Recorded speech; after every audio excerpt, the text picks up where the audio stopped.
Hello, everyone. You're now tuned into the Millionaire Millennial. I am your host, Stack Banks.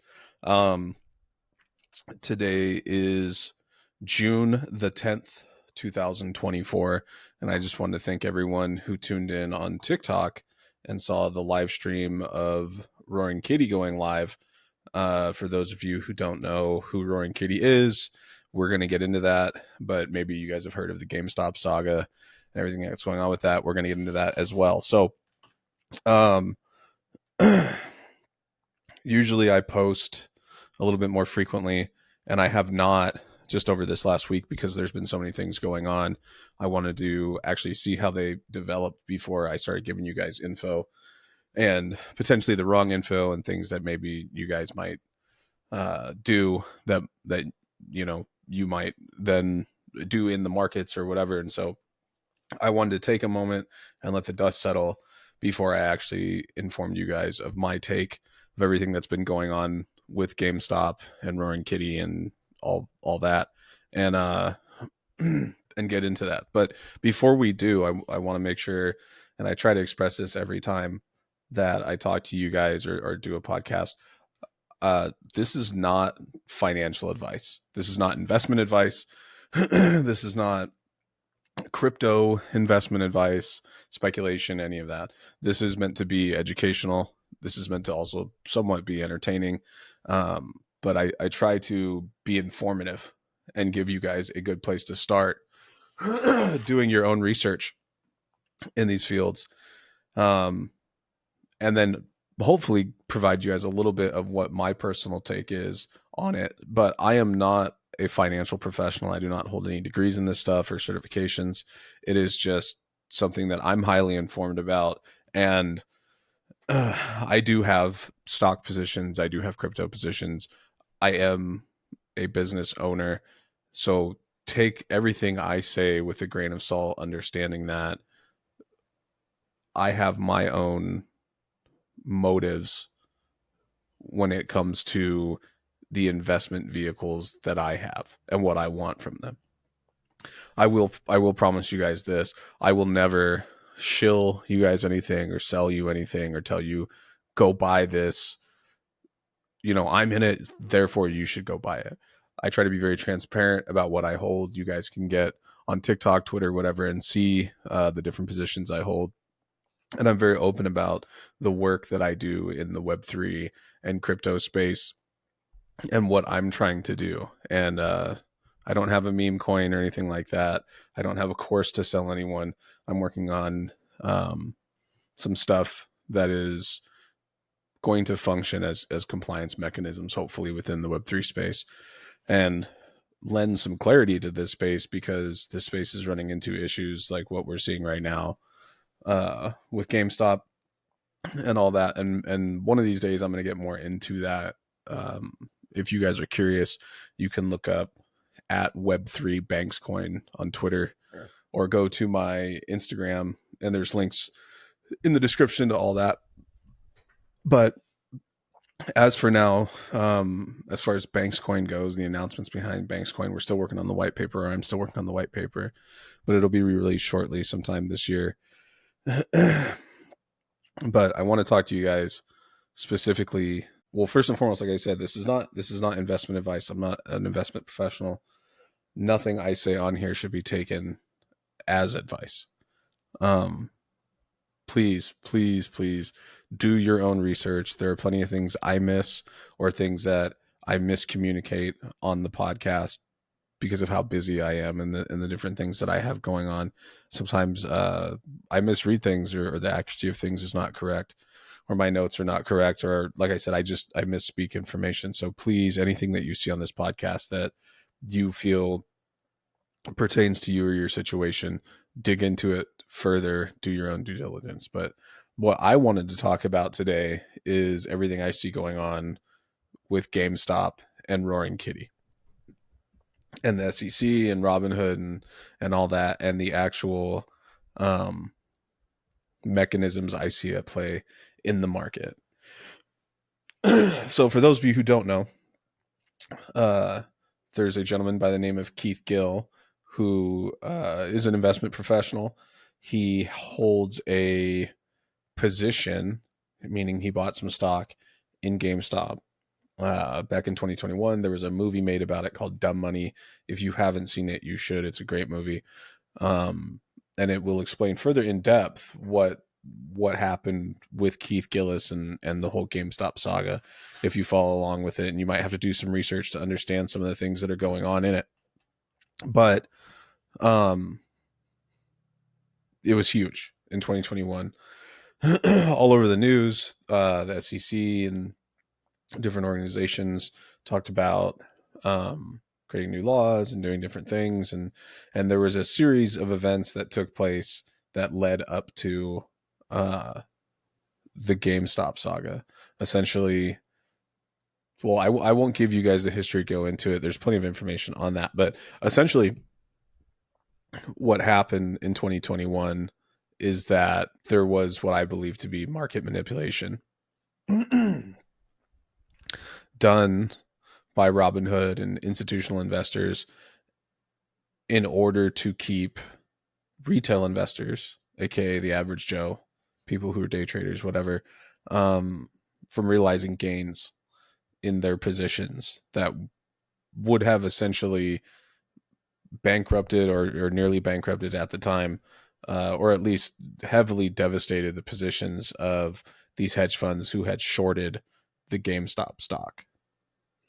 And Keith Gill had posted on Reddit and had made his positions known, and a ton of retail investors got behind him, and the internet being what it is, it went viral.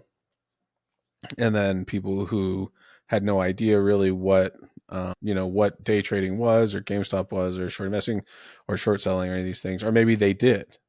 This might be one of the factors at play, but they took his word for it. The internet, for what it could tell, had faith in what Keith was saying. They bought into it, jumped into it, and the stock went through the roof. And I believe Robinhood essentially halted trading on its platform at the time, back in 2021. Okay. And for a while, this was huge news, and it kind of died down. And then now, fast forward to 2024, and Keith had essentially dusted off his Twitter account, Roaring Kitty. On Reddit, they know him as DFV, which is deep effing value. And on YouTube as well, they know him as Roaring Kitty. And he had posted some stuff, some memes and different things on his Twitter page, and the internet went crazy. GameStop Mania was back on. He had posted a position at one point showing his position in GameStop, and I think it was something in the excess of $300 million. And the internet was expecting the price of GameStop to go through the roof, and Gillis's position where he held it at. And I believe his positions, he has short positions, I forgot the top of my head, but he has positions that expire, I believe, in 11 days on the 21st.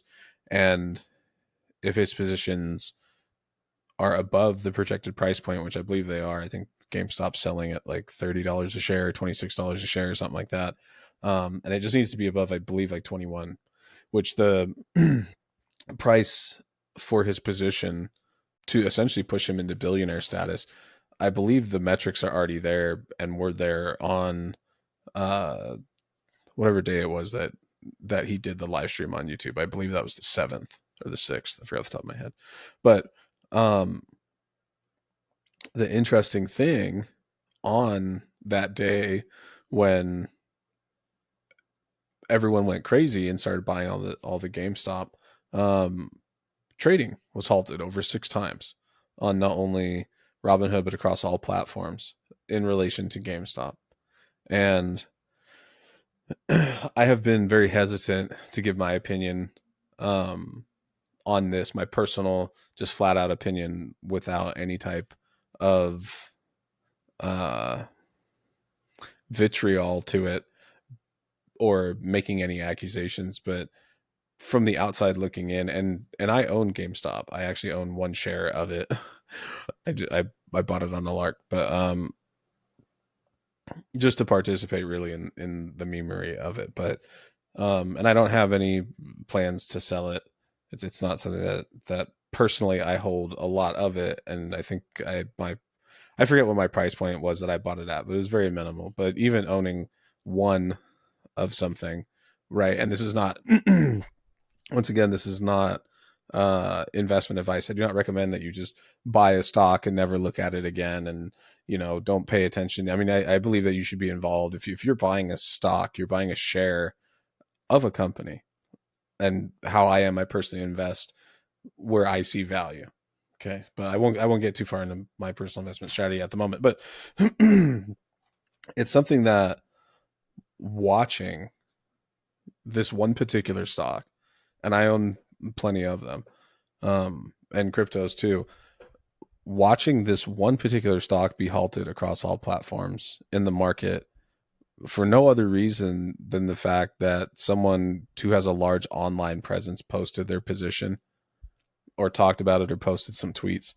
I think it sets a dangerous precedent. And I personally believe it is market manipulation, not on Keith Gillis's part, Roaring Kitty, but I believe on the SEC's part and whoever, maybe Robinhood as well. I can't say that they were directly complicit in it this time, but I believe that the laws the SEC has on the books when it comes to halting trades was misused, and didn't apply in this situation. And so I have some things backing that up, and I have some articles pulled up, and maybe we'll read a little bit out of them. But I just wanted to state that personally. I don't think what's going on with GameStop is right. I don't think that the SEC has any business doing what they did for the reasons that they did, which they haven't actually even come out and said specifically why, because Keith Gillis has never been charged with any financial crime. Back in 2021, when the whole GameStop thing had happened, he had actually testified in front of Congress at one point, who the SEC is directly responsible to. And Congress didn't have anything to say about it as far as market manipulation, and the SEC didn't either. And you're talking now 3 years after the fact, and he's doing the same thing, just releasing tweets and telling people, the stock is up. I like the stock. And for whatever reason, the SEC and the powers that be, Robinhood, whoever, Robinhood and the powers that be, the SEC, whoever that may be, that is actually calling this shot, I believe, are directly manipulating the market. And I'll tell you why. So, for those of you who don't know who the SEC is, okay, the SEC is the Securities and Exchange Commission. And right on a webpage called USA.gov, and it speaks directly about the SEC. When you go into it, it talks about what their mission statement is and what their goals are. And so I'll read this to you guys. It says the Securities and Exchange Commission, the SEC, oversees security exchanges, securities brokers and dealers, investment advisors, and mutual funds in an effort to promote fair dealing, the disclosure of important market information, and to prevent fraud. Okay. That is what they do over at the SEC, or that's at least what they allege they are tasked to do at the SEC. Whether they're actually doing that or not, I don't know. I find a lot of times when I look at what the SEC is doing or has done, a lot of it seems very reactionary. And it seems to be something that they're actually unable to prevent the frauds that seem to be occurring so prevalently over on Wall Street and at these large corporate banks. But that is another discussion for another time to specifically go into. But I believe they do a poor job, and it's reactionary, and it's not right. Number one, because I believe the American public deserves better. And then I look at what the SEC and Gary Gensler specifically has been doing in the Web3 crypto space. And most of it seems to be punitive.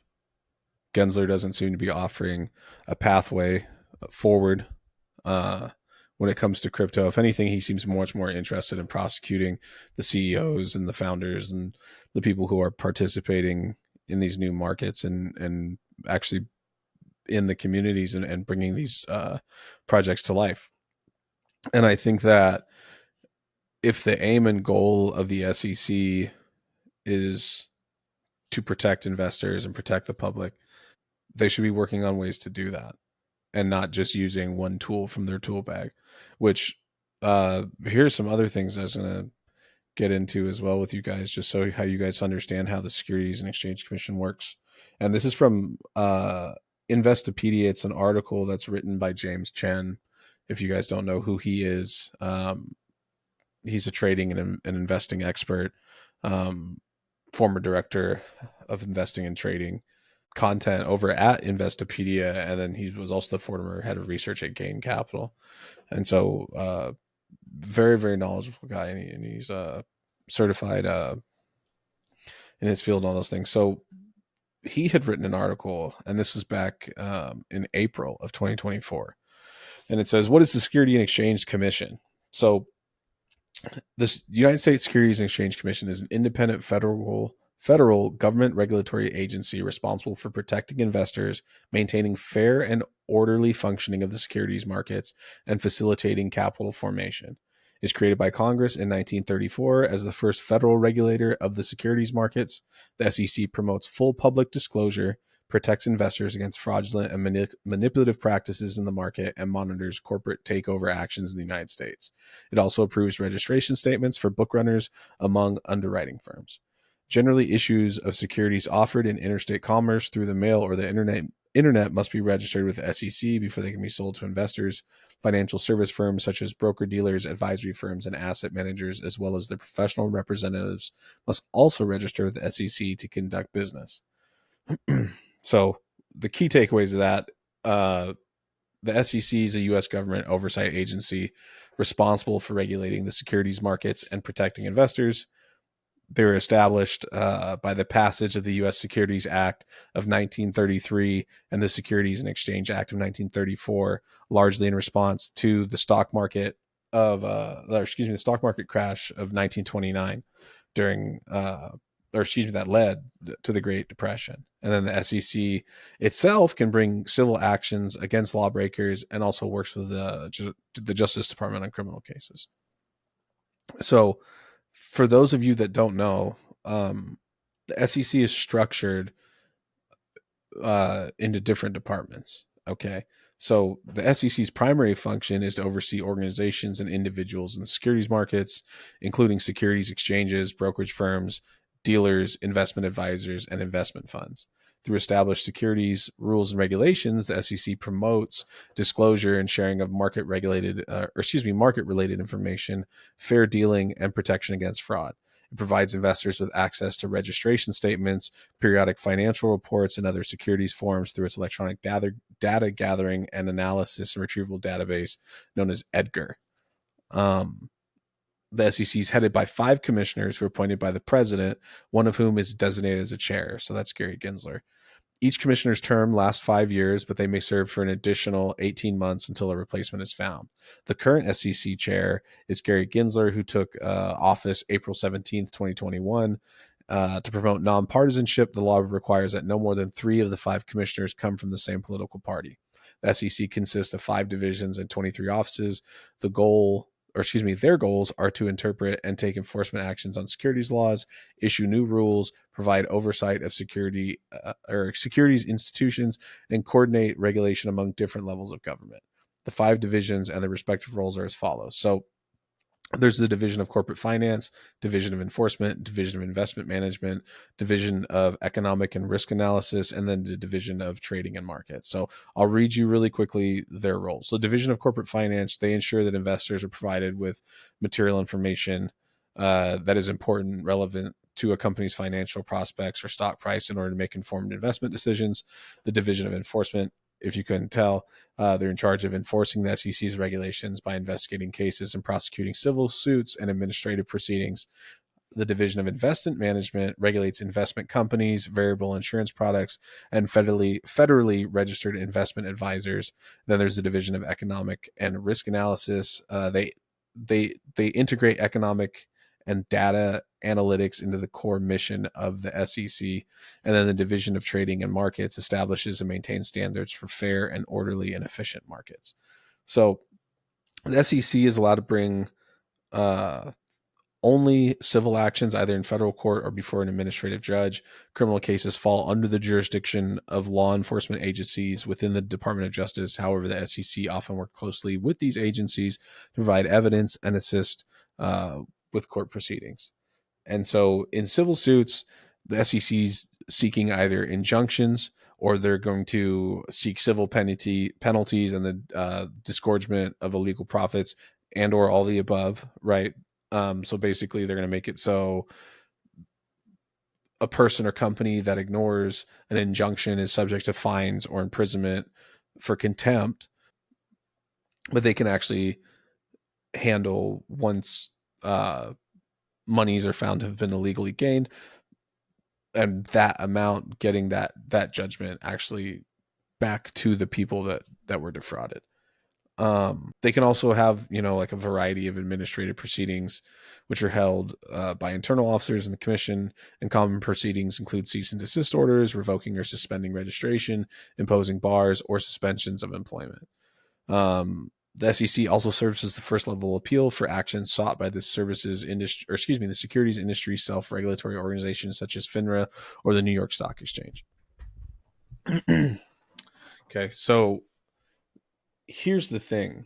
Number one, I do believe that the SEC should look into what's going on with GameStop.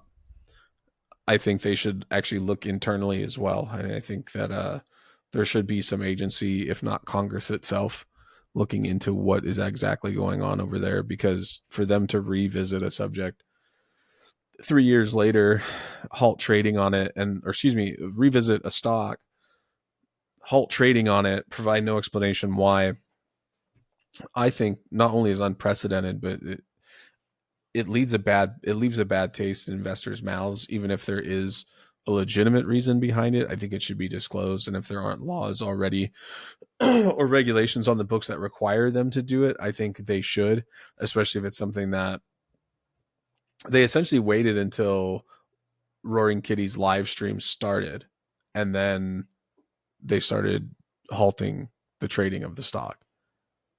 But the night before, they hadn't. So there's a lot at play there, I'm sure, but it's something that I believe that if you're an organization that it is your job to provide clarity and transparency in a place that is rife with the lack thereof, or the actors that are at play have the potential or tendency, obviously through history, to act bad, then we as the public should have the ability to look further into that. I don't think that the SEC should be a completely autonomous organization. I think there should be some oversight there. So that's number one. And then when you look into what's going on with the cryptocurrencies and Web3 and things like that, I believe Gary Gensler and the SEC are trying to regulate and penalize a market that they have no business being in, because cryptocurrencies and blockchains are not securities. Securities have a definition and they don't fall under that. They are their own unique thing. And I believe that there should be a unique regulatory body that comes in and offers compliance mechanisms. And that's what I hope Bank's going to somewhat be. I don't know that it should have criminal investigatory powers or things like that. I think that, especially with how elegant the systems within Web3 are and are becoming, that we can actually design systems that allow us to require compliance. So I will go into that in another podcast. But for those of you who are watching this and are upset and are wondering, what you can do, what should you do, if you are upset about GameStop and what you have seen going on, and you're upset about what you believe to be market manipulation or outright lying, fraud, whatever name you want to give it, write to your congressman. Most people, I think, see the movies and things and think that this issue has been fixed, and it has not been. And I believe there's better solutions than the ones that are currently being offered to us. And I believe the American public deserves better.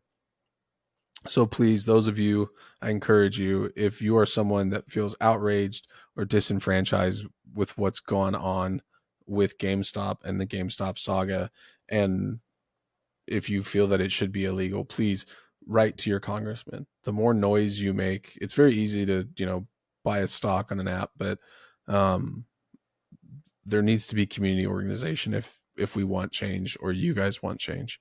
So that is my hot take on it. I won't go so far as to shame Gary Gensler for what's going on, but I think that it's about time that people start looking a little bit deeper at what's going on and why, and start demanding that there's more transparency, and we as the general public have an understanding of why, if at all, these things have been done and who's responsible for them. Because as far as I can tell, and I hate to call it, but it looks like corruption to me.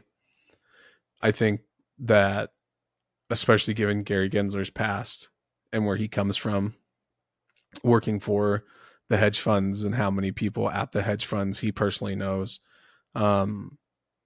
it's almost impossible for him to be impartial or to not double dip, if you will, or play both sides, or however you want to call that. The words kind of escape me at the moment, but I think that it's not fair, to be honest. And I think that Gary Gensler is very interested in expanding his power and his reach to include every inch of any financial market. And I don't think that's right. And I think, if anything, it will harm the American public and the world eventually. And so if you guys are concerned, please write to your congressman, email them, get online. There are 50 United States. There should be, at a minimum, 50 petitions in every state. Something with set up where the public is demanding answers again for what's gone on. So if you guys liked this podcast and got value out of it, I'm glad. For those of you who didn't, I'm sorry if this was not what you expected to listen to, or if you're not interested in the GameStop saga or Roaring Kitty or the SEC and all these things. Tune in next time. It may be different. I can't guarantee it, but these are the things that are happening in today's current events, and the things that I believe are impacting millennials. And the name of this show is The Millionaire Millennial. And you guys can get on my TikTok and see, I make a lot of CapCut memes and things like that that sort of poke fun at what's gone on financially to the millennial generation and their inability, it seems, to generate and create and hold on to and retain wealth. But a lot of it is not necessarily your guys' fault. And I'm a millennial myself, but just that generation's fault, and the generation that will come after us, the Gen Zers, I believe is what they are now. But the thing is just my personal take. If we sort of have this runaway capitalism and these institutions that are essentially in place to create rules to regulate the big players from stepping on the small guy and completely monopolizing the markets and keeping us from owning things, or creating nest eggs and owning property and things like that. I think it's going to be a very dark day in America, creating an entire renter class full of people who own nothing, and their jobs are being or at least the fear is that their jobs are being taken away through the use of robotics and AI and things like that. So I think this is the first step in many, and we'll continue to talk about that. And I I hope that this podcast is not inflammatory. I hope that you guys understand that yes, some of these things feel unfair, and maybe you do feel a sense of outrage. And I'm not saying that you shouldn't, but the process to fixing these things is to not lose your head and demand blood in the streets. It's to organize, look into exactly what's going on, get informed, and then start instituting change. This is a republic, you know. This is a democracy. I think we're a, what do we call it, constitutional republic, I believe is the technical term of what America is. But either way, as the public, we have public representation in these places of power. And I encourage you guys to reach out to the people who represent you, your senators, your congressmen, your mayors, your community leaders, people who have large platforms and large voices, and have them talk specifically on your behalf and sign petitions, because this is something that I don't think just making a silly Hollywood movie about it a year or two after the events of what happened, and the movie can clearly paint the picture to the audience that what is happening is shady, if not damn near illegal. And if it's not damn near illegal, it should be. Um, and we can all watch the movie of Dumb Money and understand what's going on is wrong, and that the little guy is being screwed essentially, and that's not how America works, or it's not how it should work. And that if we as a people don't do something about it, it will continue to function this way, where special interests and lobbyists and large corporations who are only focused on profit taking exponentially year after year after year, with no moral compass, with no regard for the communities they interact with and or may serve or service. Um, I think if we as Americans don't want that to be our reality, we need to start working with these people in power, especially young millennials. A lot of people who are very, very checked out politically. Some people who are very, very checked in. And I won't make a call one way or another about that. But um, number one, I think if you're a millennial and you are concerned about creating wealth in this country or maintaining and retaining wealth, and what that looks like for you and those around you, understand 1 in 8 Americans participates and owns a digital asset, cryptocurrency. It's here to stay. It's been here since 2008. You're now in 2024. You're talking about 18 years worth of research and development and different things that have gone on in this space. And I think that if you're not concerned about this space, you should be. And hopefully this podcast is a good starting point for those of you who don't know. And maybe that's something we can talk about a little bit more.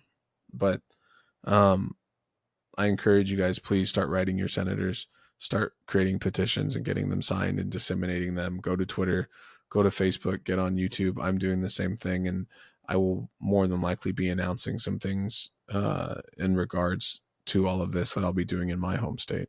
So hopefully this was of value to you guys. I'm sorry, I thought this episode would go very short, but it's actually gone quite long.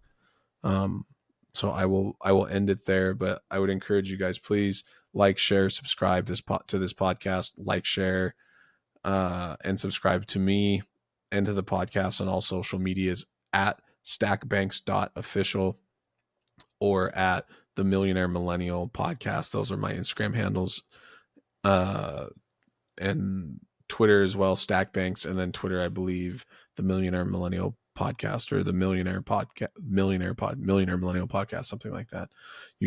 Sorry, I should have those probably linked or on the screen somewhere, but I don't, because I have a lot of stuff going on. But I won't apologize for that. Please, if you want to, you can find us on Apple Podcasts, Google, Spotify, Pandora, YouTube, TikTok, all the above. So if you have any questions for me, please leave them in the comments. I try to get to them. and we're trying to grow this community. So if you can share this and share these lives and these posts, where I'm also streaming live on YouTube at the moment, and it was kind of unannounced, but as time goes on, I will try to be better about that, hopefully, or the team will. But I would encourage you guys, look into what is going on in the world around you. The more knowledge you have, the more informed you have, the more power you have. So please take care of yourselves, look after yourselves, and thank you for joining me. Have a good one.